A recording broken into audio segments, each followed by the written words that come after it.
All right, so I'll start just by welcoming everyone. My name is Sarah Dorner, and I am the Assistant Dean for Graduate Admissions and International Outreach at the University of New Hampshire Franklin Pierce School of Law. I'm going to be speaking with you today about our online legal graduate programs. So I'll share my screen in just a moment, and hopefully that will work. Certainly feel free to raise your hand or ask questions in the chat throughout the presentation. I'll leave time at the end for questions, but happy to answer questions as we go as well. My colleague Sharon is here with us as well, so she can kind of help if you type a question. She can either help to answer that or can bring it to the group. So between the two of us, hopefully we'll get to all of your questions today. And if not, we certainly invite you to follow up with us after. So let me see here if I can get. To see if I can get the share working properly this time. So give me just one moment. I was having some issues before. All right. Can you all see or Sharon, let me ask you, can you see the screen? Yes. And can Yes, you we see can. it if I move through the slides? Yes. Okay, That's perfect. great. I think it's like a science, art and a science here to get it all in the right spot. So thank you for that. Okay. So let me kick it off. As I said before, we're going to be talking about the online legal graduate programs at the University of New Hampshire Franklin Pierce School of Law. Our law school is an ABA accredited law school with the top ranked IP program. I know we're talking about the online programs, but just to set the stage, we are the only law school in New Hampshire and located about 1 hour north of Boston, Massachusetts. We have been a trailblazer in online legal education at law schools. Our online graduate programs, our LLM and master's degrees, have been around since about 2014. And then in 2019, our school launched the first in the nation hybrid Juris Doctor program, specializing in a specific area of the law. And so our hybrid JD is specialized in intellectual property, technology, and information law. So today, I think our presentation shouldn't be too long, so we'll have plenty of time for your questions. But I'll go over the programs that we have available and the different degree options. We'll talk a little bit about how those programs are structured. And then I'll go into a little bit more detail about the curriculum for each of those subject area programs.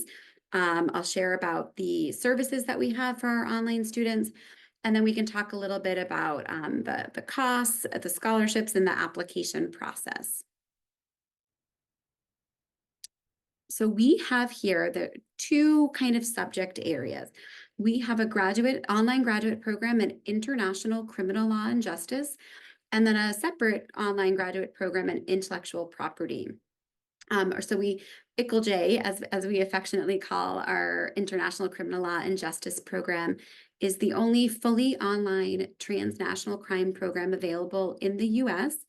And we are the only law school with a criminal justice master's degree.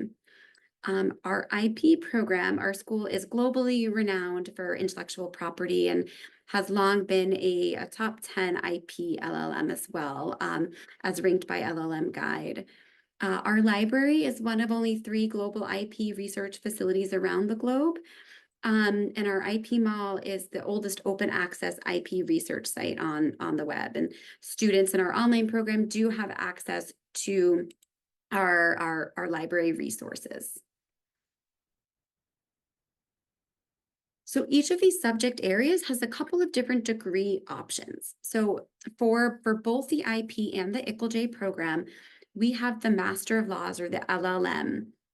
And that program is for foreign trained attorneys and for US attorneys. So folks need to have a first professional degree in law to be eligible for the LLM program.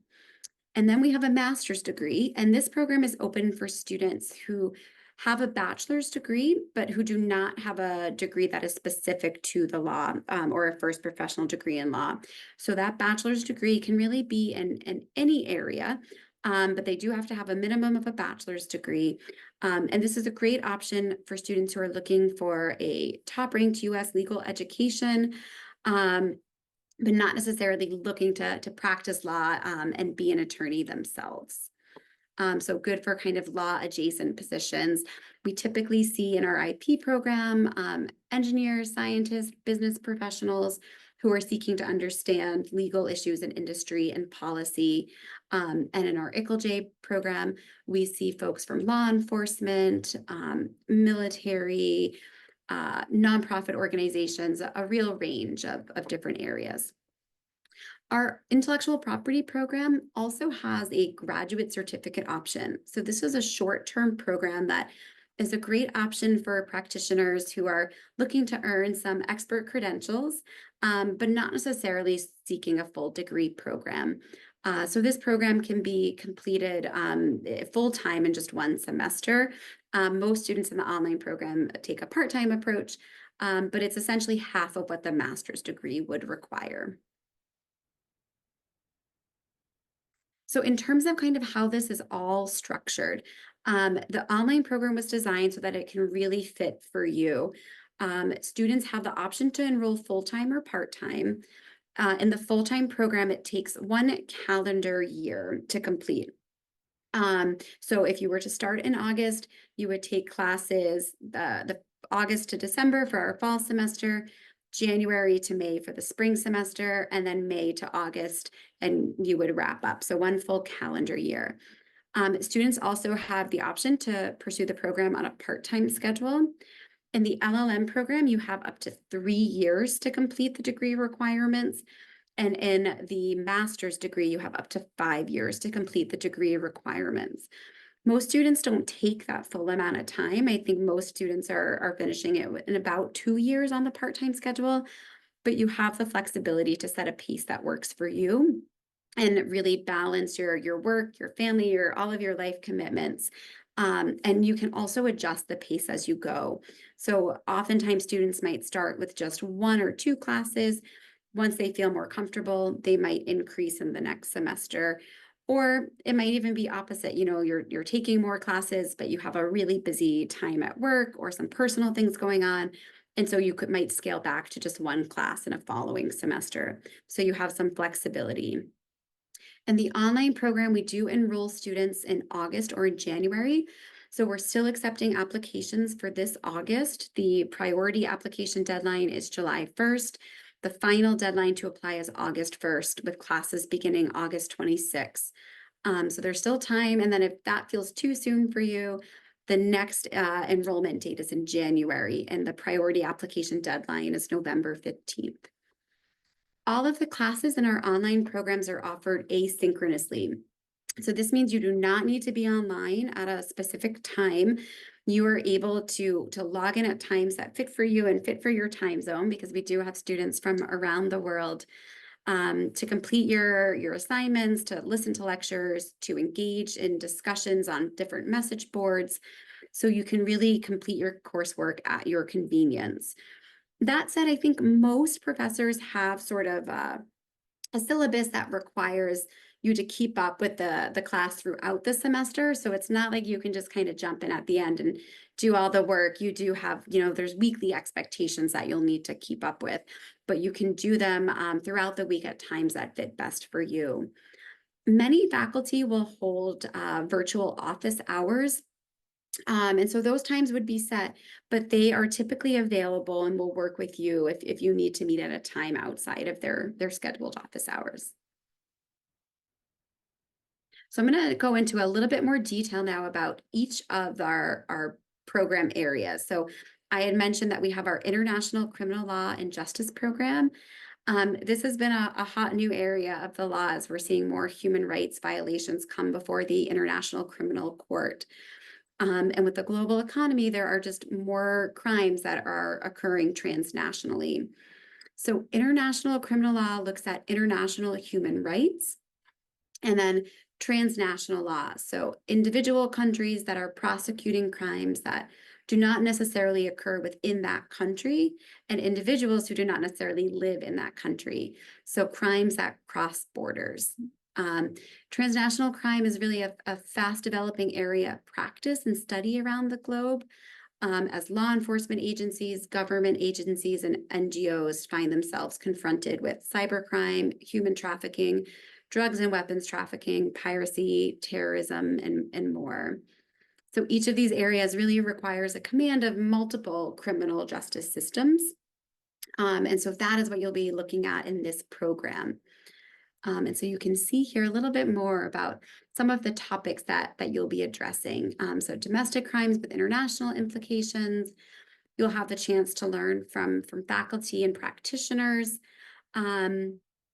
and a sample of some of the courses that you would take. So the courses that you see listed here are offered routinely throughout the year.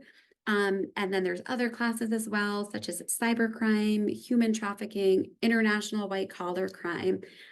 So a more expansive list, but just a sample here to give you a sense of the classes that you would take. And I'll just pause briefly. I know we had some folks join after the start. So again, I invite you to raise your hand if you have a question, or if you feel more comfortable typing your question in the chat. We'll do our best to either answer those as we go or get to them at the end. My colleague Sharon is going to be keeping an eye on the chat. So if you have any questions, please don't hesitate. All right, and then our intellectual property curriculum. So our law school was really founded by inventors and entrepreneurs with a focus on intellectual property. So IP is at the core of what we do. And students in our program will have the opportunity to learn the American legal system and the unique ways that the US IP system fuels business and innovation, both here in the US and across the globe.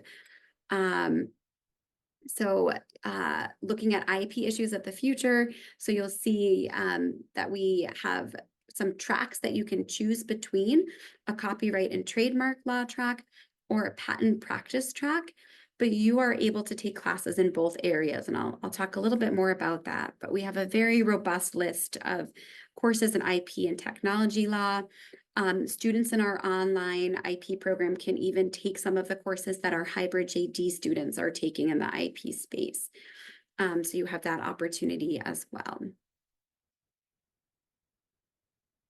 And so a little bit here about the curriculum. So all students, regardless of which track you choose, will take an international comparative IP course, an international legal research course, and then a fundamentals of IP. And then from there, you'll get to choose between two different tracks. So as I mentioned, the patent practice track and the copyright and trademark track. So you'll see there the different courses you would take in each of those tracks, but you still have room for electives in areas outside of those tracks as well. And then I want to highlight here a couple of our kind of unique experiential learning course opportunities.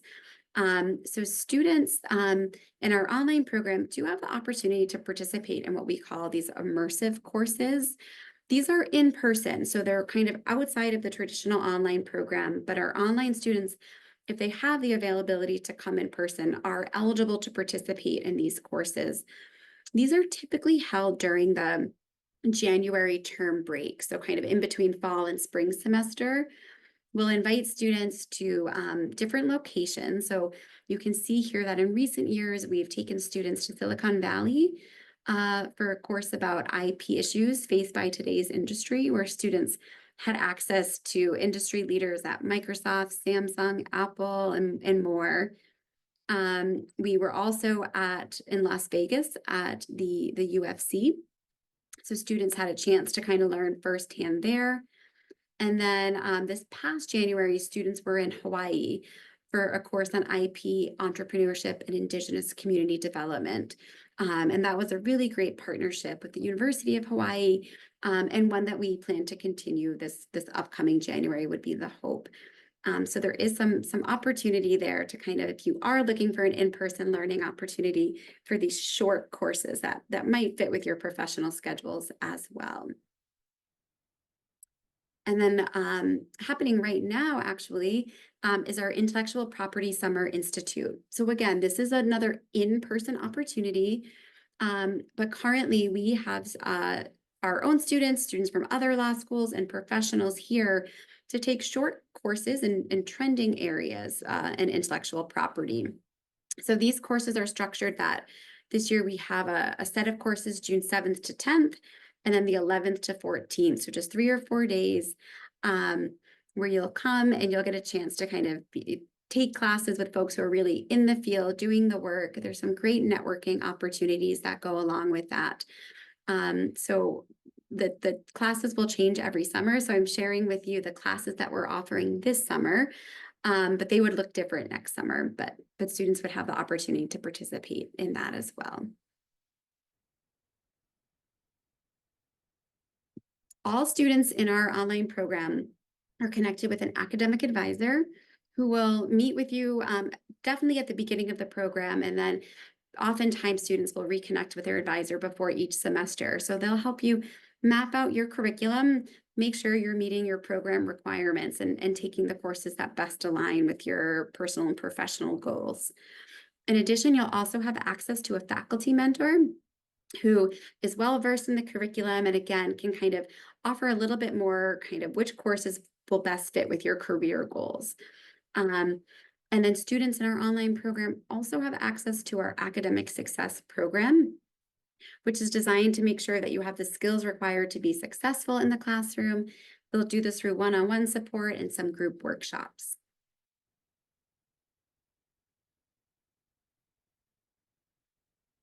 I see a couple of questions in the chat there. Okay. Posted as opposed to real time on. Yes, so I see that there's a question about how the classes are structured here. So the classes are recorded, so they're asynchronous. And then you don't need to show up at like 3 p.m. on Tuesday. You can complete the assignments at times that work for you. The classes that I just spoke about, those in-person classes, are outside the scope of the online program. You don't need to participate in any of those. Those are fully optional and just in addition to the classes that are available to you through our online platform. So know that you can complete the program 100% online and 100% asynchronously as well. We do at the beginning of the semester have like a live orientation, but we recognize that with students from around the world, the timing might not always fit. So we do record that and share that with you as well. But otherwise, it's fully asynchronous. So in addition to the academic support you'll receive, we do also have a fabulous career services office, and their services are open to our online students. In fact, we have a person that's really dedicated to working with our online and professional students. So they will meet with you for one-on-one. They will host some group workshops as well. They're there to help, with your resume, your cover letter, interviewing skills, networking, all of those types of things. So I really encourage you once you're enrolled to connect with them. They really do want to get to know our students and work with you one-on-one so they can best help you achieve your career goals.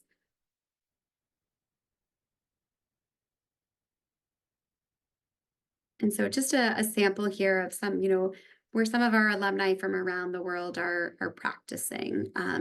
So really we're here to help wherever, whether you want to be working in the US, outside the US, we are here to help.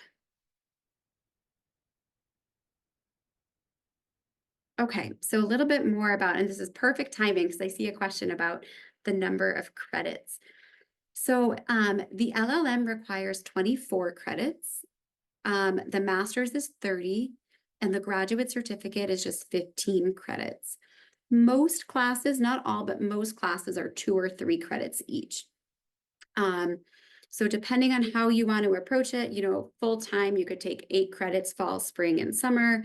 Again, as I mentioned at the beginning, most students are enrolled in a part-time schedule and working full-time, so they're probably going at a little bit of a slower pace than that. For US students who are interested in being eligible for federal financial aid, that typically requires a minimum of 4 credits per semester to be eligible. You can see here that the cost is a per credit rate, so $1,400 per credit. And we do have some partial tuition scholarships available. These are typically up to 20% of the cost of tuition. Your tuition bill each semester will be based on the number of credits in which you're enrolled. So if you are only taking 1 2-credit class, you will only be billed for those 2 credits that semester, and your scholarship will be distributed throughout. So if you receive a 10% scholarship, you would get 10% off of those 2 credits in that semester. And you can request scholarship consideration as part of the application process itself. And so I'll share a little bit about the application process. So there's 2 different ways to apply. You can apply through the Law School Admissions Council or through our online application. I typically suggest that if you're applying to a number of law schools in the US, the Law School Admissions Council is helpful because you can kind of fill out the application one time and then have your materials sent to each of the schools. That said, they do charge a fee for that service. So if you're only applying to 1 or 2 schools, it's often easier and cheaper to just use our online application and apply directly to us. So you'll want to fill out that application form, and then in addition to the application form, you'll need to submit 2 letters of recommendation. Ideally, for students who haven't been out of school for, less than been out of school for 5 years or less, we like to see 1 letter from a professor. We know in our online programs that it's oftentimes a more professional, more mature audience, and so it's absolutely fine if you're not still in touch with a professor. We are happy to accept professional recommendations as well. So a colleague, a supervisor, a client, those are all welcome. You'll submit your resume or CV, a personal statement speaking to your interest in the program, why you want to pursue this degree, what experience you might bring to the classroom, what you hope to get out of it, how it will support your career goals. Your transcript, so we need your academic records from your, any degrees that you've received. And then for that LLM, you'll need to submit proof that you do have a first professional degree in law. For the master's, we need proof of a bachelor's degree. For students from outside the US, where English is not the primary language, you do need to submit proof of English language proficiency, and we will accept a minimum TOEFL score of 80 or a minimum IELTS score of 6.5. And then in terms of kind of the deadline, so as I mentioned earlier, we are still accepting applications for students who wish to begin this August. Classes will begin August 26th. Our priority application deadline is July 1st. So I know it's hard to believe that is coming right up, but we encourage students who are interested in scholarship consideration to apply by that deadline if possible, but we will accept applications until August 1st. And then, as I mentioned, if August is just too soon for you, the next start date after that will be in January. And the priority application deadline is November 15th. The final deadline will be December 15th. And then I'll leave here because I know we covered a lot. This is my contact information, so certainly invite you to reach out with questions. I did record our presentation today, so I will make sure to share that video with all of you as well. And then what I will do is if there's anything that you need me to go over again, I'm happy to do that. Or if you have questions, I'm happy to answer those. I saw a couple in the chat, and I think we got to them, but please do feel free to either raise your hand or if you want to ask a question, you can type it in the chat as well. So I'll stick around for a few minutes, and absolutely fine if there's no questions. I'll take it as a sign that we covered all the material you were looking for, but I'll kind of just wait for a little bit to see if anyone has questions. I see one hand up, so I think yep, there you go. You can unmute. All right. Thank you, Sarah, for the very informative webinar. Thank you very much for this.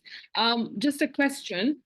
In terms of the personal statement, I mean, I've watched several of your information sessions on YouTube, and it makes reference to a short piece of writing.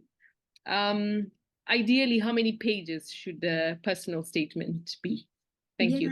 Yeah. So it really varies. I think that the personal statement It doesn't need to be more than 2 to 3 pages. But there is not a specific word length or page length.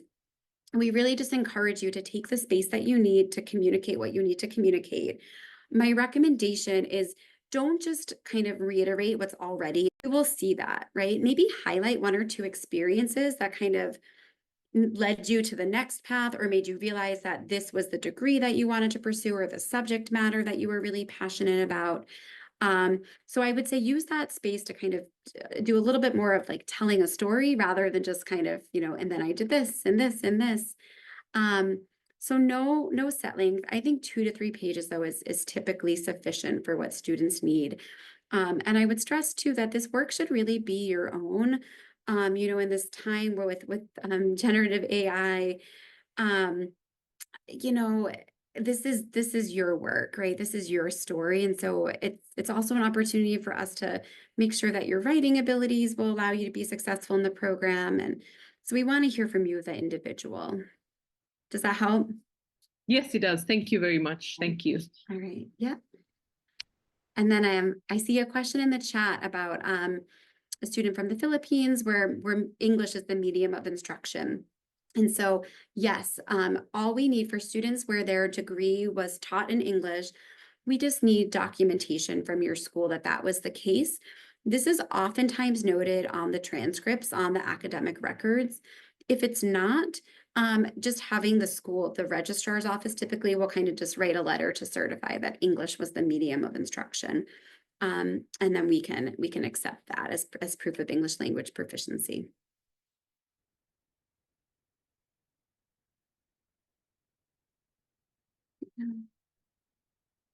Let me see. Well, Sarah, that's me, Mu'tasim. I'm trying to raise my hand, couldn't find the icon for some reason.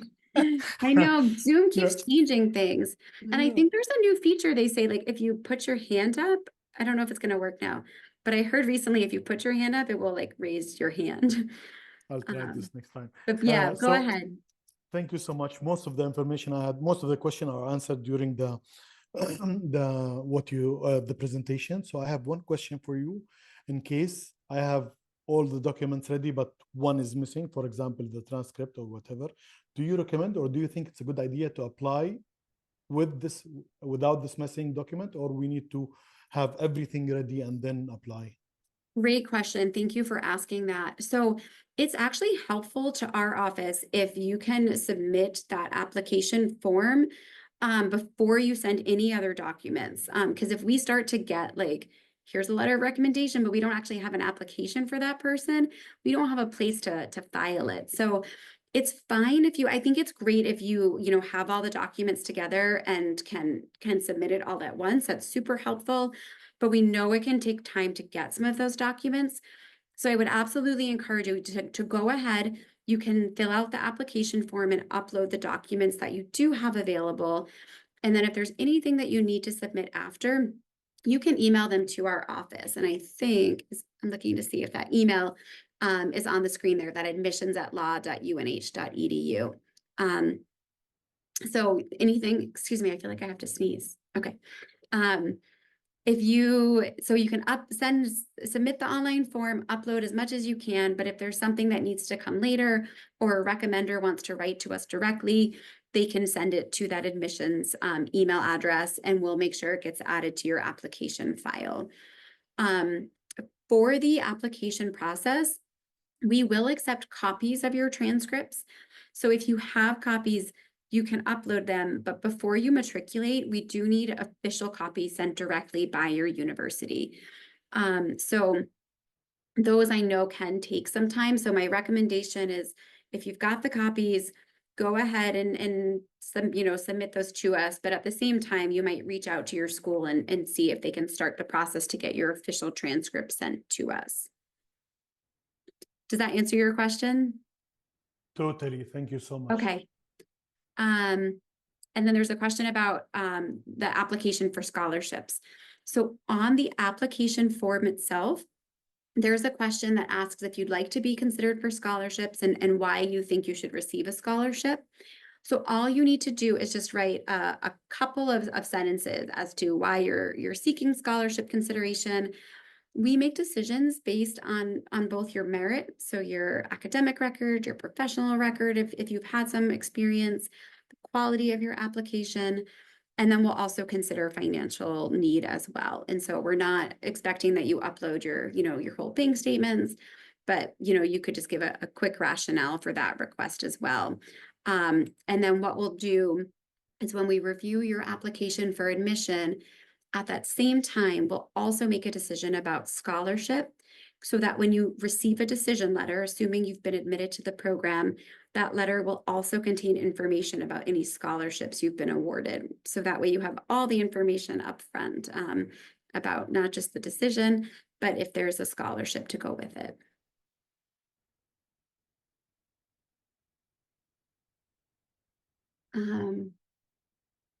And then, yes, so for those who are, for the online students, I see a question here about, do you get a certificate when you finish the program? Yes, you get the exact same diploma that the students in our in-person program receive. So the diploma, the certificate that you receive doesn't say that it was online or in person. It's this exact same piece of paper that says you've been awarded an LLM in intellectual property or a master's in international criminal law and justice, whichever program you've pursued. So you absolutely will receive a diploma at the end. You are invited to participate in our in-person commencement or graduation ceremonies. We know it's not possible for everyone to come. So the certificate will be mailed to you, but we do invite all students to participate in their graduation. John, I saw that you had your hand up, so feel free to unmute if you want to ask a question. And I think, first of all, thank you so much for the informative program and the session. I think you just touched on it. What I had in mind is what you said last. I just wanted to know whether, if you're online, if there's a time of commencement, if you have an opportunity to join in for the physical graduation program. That was my question, but I think you answered that as well. Yes, yep. So you can certainly come for commencement. And then for students in our intellectual property program, there are some short-term learning, in-person learning opportunities that you're eligible to participate in. As I shared earlier, those are typically during the January break. So usually right after the New Year holiday. We're always developing new things. We're actually in talks about doing something during spring break in February. That would be like a off-site learning opportunity. And then our summer or intellectual property summer institute are some other opportunities where you can come in person for some short courses, but those are not required. The program can be completed 100% online. So no requirement to be in person. But then again, at the end, you are welcome to come for graduation. And you made me think there was something else I wanted to add. It's escaped my mind now, so I'll think about what that was. I thought I saw one other hand. Did I miss somebody?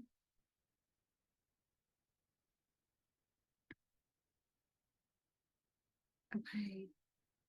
I don't see any other hands right now. So I would say, for those who are looking to start this August, getting your application materials in soon, I would, if you're able to kind of aim for that July 1st deadline, the sooner we can get you in and admitted, then the next step after that is that we can get you connected with your academic advisor so that you can start to plan out your fall schedule.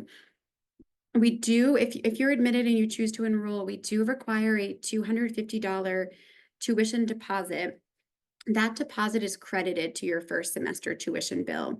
So it's not an additional fee that you pay. It is part of your tuition, but we do request that up front to kind of show that you are committed and intend to enroll. And from there, we'll get you connected with your academic advisor so you can pick out your classes. And then after that, you even have access to the Career Services Office too, so you can get connected with them early on. All right, I think I'm looking for hands one more time just to make sure I didn't miss anyone. Thank you all for making the time to be here today. I hope that we'll see your application, if not for this August, then perhaps for January. The contact information is right there on the screen. If you write to that admissions inbox, you're welcome to write to me directly, but if you write to admissions, Sharon can also help with your questions and help you through the application process if you have any questions. So please don't hesitate to reach out. We are absolutely here to help. And I'll leave it at that, and I'll do my best to get this recording out to you all soon so that you can refer back to it if you have any questions. All right, thank you. Thank you very much. Pleasure. Bye-bye.